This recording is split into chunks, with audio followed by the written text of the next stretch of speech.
байна. За та бүхэнд энэ өдрийн мэндийг хүргэе. Жилаа байна.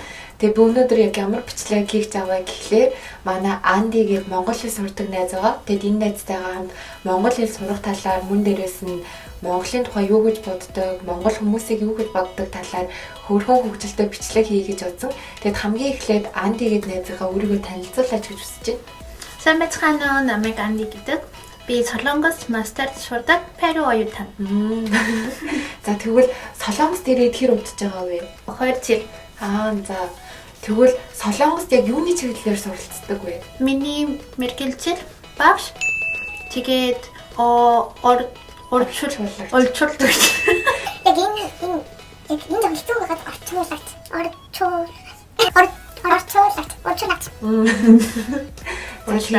Орчуулагч гэвэл ер нь бол маш олон хэлийг мэддэг байх тий? Тийм. Ямар хэл мэдэх үү? Би Испани хэл, бол миний их хэл. тэгээд англи хэл, хятад хэл, солонгос хэл, жоохон португал хэл. Тэгээд одоо монгол хэл сурч байгаа. За тэгвэл ер нь миний бодлоор ингээ гадаад хүмүүс монгол хэл сурвал нэлээд хэцүү байт юм шиг санагддаг. Тэгээ солонгос хүмүүсээс ч гэсэн зөндөө олон сонсч ирсэн монгол хэлний ингээд аялал нь дуудлага нь амар хэцүүгээд. За тэгвэл Андигийн хувьд монгол хэлийг сураад хэр удаж байгаа вэ? 6 зүгээр угаасаа энэ чинь жоох ингээд толгой хэрэгцүүл байгаа шүү дээ. Тэгэхээр 6 сар болж байгаа гэсэн. Тэгээд 6 сар сурахдаа ямар нэгэн багшаар заалгаж сураагүй, сургалтанд яваагүй зөвхөн өөрөө монгол хэлний номыг аваад тэгээд солонгос хэл дээрээс монгол хэлийг сурж байгаа гэсэн. Тэгээд 6 сарын хугацаанд ингэж ер нь бол сайн яриад, сайн сурсан гэдэг нь бол надад амар бахархмаар санагдсан. Тэгээд мөн дээрээс нь айгүй олон хэл мэдж байгаа гэсэн шүү дээ. Тэгээд тийм учраас ямар нэгэн хэлийг сурах арга барил байдаг бах. Тийм учраас монгол хэлийг 6 сарын хугацаанд маш сайн сурсан гэж би бодож байна. За тэгвэл ямар нэгэн хэлийг сурахад тэр улсын хүнтэй ингээд найзалж нөхөрлж ийж тэр хэлийг илүү хурдан сурах боломжтой байдаг. Тэгвэл Андигийн хувьд монгол найзууд байгаа юу? Хэдэн хүн байна? Хэдэн хүн байна? Найз байна. Хэдэн хүн байна? Тэгвэл тэр яг монгол найзуудтайгаа яаж танилцаж уулзж исэн бэ? Би солонгос хэл сурж байхад надтай хамт манай ангид монгол хүн байсан. Тэр үед би солонгос хэл сайн мэдээгүй. Учраас найзуудтайгаа ярих хэцүү байсан. Гэхдээ надад маш их тусалдаг байсан. Монгол найзууд нь? Тийм. Би монголчуудыг үнэхээр сэтгэл сайхан сэтгэлтэй гэж боддог. За тэгээд Андигийн хувьд монгол хэлийг сураад монгол найзуудтай болоод тэгээд дээрээс нь Монголд очиж үзээгүй те? Явж үзээгүй. За тэгээд ер нь монгол гэд бодвол хамгийн түрүүнд юу толгойд орж ирж байна? Би Монголын байгаль маш гоё гэж мэднэ. Тийм ер нь бол гадаад хүмүүс ингээ Монголын талаар асуугууд хамгийн түрүүнд Чингис хаан гэж хэлдэг. Тэгээд дээрээс нь Монголын байгаль нь гоё. Тэгээ бас шүн бас одон гоё гэж гадаад хүмүүс хэлдэг. Тэгээд Монголд ер нь очихыг хүсэж байна уу? Тийм явжсмаар байна. Би энэ жил биш. Өнгөрсөн жил. Ямар байсан? Гэхдээ корона байсан учраас явж чадсангүй. Тийм шүү дээ. Одоо ер нь корона гэж ер нь бол одоо Солонгост байгаа монгол хүмүүс ч гэсэн Монгол руу явж чадахгүй байгаа. Тэгээд хэрвээ одоо дараа жилийн 100 болвол гайгүй болол тэр үед бас би явъя гэж бодож байгаа. Тэгээд тэр үед хоёлаа цуг явна. За тэгээд Андигийн хувьд Монголын талаар мэддэг зүйл байдаг уу? Эднээс өөрөө? Монгол амттай мах ихтэй. Тэгээд Монгол одоо амар хитэн байна.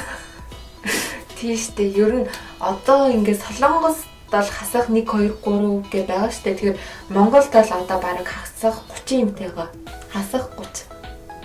Тэгэхээр бүр Солонгосоос хамаагүй хүтэн гэсэн үг. Солонгосоос амар хүтэн. Тийм. Тэгээд Андигийн хувьд Перугаас ирсэн шүү дээ. Тэгээд Перугийн цагаагаар одоо ямар байгаа вэ? Хүтэн үү? Перу бол хитэн биш. Өвөл болдог уу? Перугийн өвөл хитэн биш. одоо Солонгос маш их хүйтэн байна. Надад надад одоо Солонгос маш их хүйтэн байна учраас би өдөр бүр гэртээ байна. Тий. За тэгээд түрүү Анди хэлсэнчлэн ер нь бол Монголын гол хоол нь мах байдаг. Тэгэд Монголын ямар ч хоолнд мах орсон байдаг аахгүй юу? Тэгэд Перугийн хувьд хоолнууд нь яг ямар вэ? Бас мах орсон байдаг уу? Тийм. Перу бас мах ихтэй. Өдөр бүр мах идэг.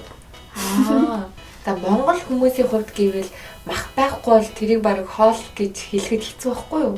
Тэгэд Перу гэсэн ер нь тийм гэж үү? Перу бас адилхан. Тэгвэл Андигийн хувьд Монгол хоолнуудаас идэж үзчихсэн хоол? Би хошур дуртай. Тийштэй. Тэгэд хуушур гэд хэлсэн чинь Перуд хуушуртай адилхан хоол байдаг гэсэн шүү дээ, тийм. Перу бас хуушур тацустай хоол байдаг. Эмпанада гэдэг. Бас махтай юу? Тийм. Тэгвэл хуушурыг идэхэд бол амар юм биш үү, тий? Хошур дуртай. Би тэр хуушур дуртай. За тэгвэл өөр монгол хоол идчихсэн үү? Бууз. Бууз. Хаана идэж үзчихсэн? Монгол том.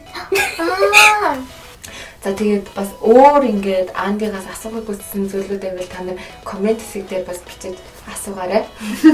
За тэгээд өөр ингээд ярихыг хүсэж байгаа юм асуухыг хүсэж байгаа зүйл байна уу? Монгол руу хизээ яваргүй байна. За миний бодлоор Перугийн хувьд Монголоос дулаахан дээр өгвөл ер нь бол хүйтэн газар хэцүү гэсэн шүү дээ. Тийм учраас миний бодлоор яг 107-8 сард явбал гоё. Тэр үед Солонгосыг бодвол Монгол халуун биш. Тийм учраас яг явбал аюу гоё хаа. Корона тусахаар цаавар явж үзмээр байна. Тэгээ корона хэзээ дуусахыг одоо хин ч мэдэхгүй юм да тий. Анди монгол хэлийг яг ямар аргаар сурч байгаа вэ? Зүгээр өөрөө сурч байгаа. Өөрөө ганцаарчлаад гэртээ сурч байгаа юм биш үү тий? Тийм. Хэцүү юу? Тийм штэ. Ер нь бол монгол хэл бусад хэлийг бодвол маш хэцүү. Ер нь бол монгол хэл бусад хэлийг бодвол маш хэцүүгээ сонссон. Тэгээд дээрэс нь одоо испани хэлээр ярьдэн штэ. Тэгээд испани хэл болохоор монгол хэл болон солонгос хэлээс бүр шал өөр. Яг англи хэл шиг ингээд дараалал нь тийм байдаг. Тэгээд монгол хэлийг сурахад жоохон хэцүү байсан гэсэн. Гэхдээ яг нөгөө солонгос хэлийг сурцсан болохоор солонгос хэл монгол хэл хоёрын дараалал ижилхэн болохоор бас арай гайгүй гэж хэлсэн тий. Тийм. Тэгээд надад Монголын төрлөг хэцүү. Маш хэцүү. Бисэн чадахгүй. Гэтэ амар сайн ярьж байгаа байхгүй юу? Ер нь гадаад хүмүүсийн хувьд болохоор ил, ис, ир. Тийм. Эднэрээ хэлэхэд ил. Өөр ингээд хэлэхэд хэцүү ч юм уу тийм үг байдаг уу монголоор? Бүр яасан ч хэлж чаддгүй. Хлаугариг. Хлаугариг. Тэрэндээ Надад хамгийн хэцүү. ил, хэ, тэшод вэгэ ингээ орчингууд амар хэцүү байгаа юм шиг юм тий. Лавг. Зэжэр өөр ингээд хэл энэ амар хэцүүг чацарган. Ямар сайн. За тэгээд бас тэгвэл өөр бас хэцүү өгнүүд хэлчихье. Юу гэж болох вэ? Малгай. Гэтэ солонгос хүмүүс биш дээ. Солонгос хүмүүс бүр ил үсгийг хэлж чаддаггүй байхгүй юу? Бүр хэлэн ингээд орооцолдоод бүр хэлж чаддаггүй. Солонгос хэл бас ил байхгүй. Тий, солонгос хэл бас ил байхгүй. Тэгэхээр солонгос хүмүүс монгол хэл амар хатуу сонсогддог. Бас дээрээс нь амар хатуу ингээ хэлэхэд амар хэцүү байдаг гэж сонссон. Испани хэл бас хэцүү дудлаг байна. Тийм үү? Ferrocarril. Ferrocarril. No. Зүг. Ferrocarril. Wow. Испанаар сайн уу гэдэг юу гоо? Hola. Тийм. Hola. Зүг. Тийм. Ямар бичлэг үзмээр байна, юу үзмээр байна гэдгийг та нар комент хэсэгт бас бичиж үлдээгээрэй. Тэгээд Анди Утсан баярлаа. За тэгээд дараагийн бичлэг хүртэл түр баяртай. Түр баяртай. Баяртай.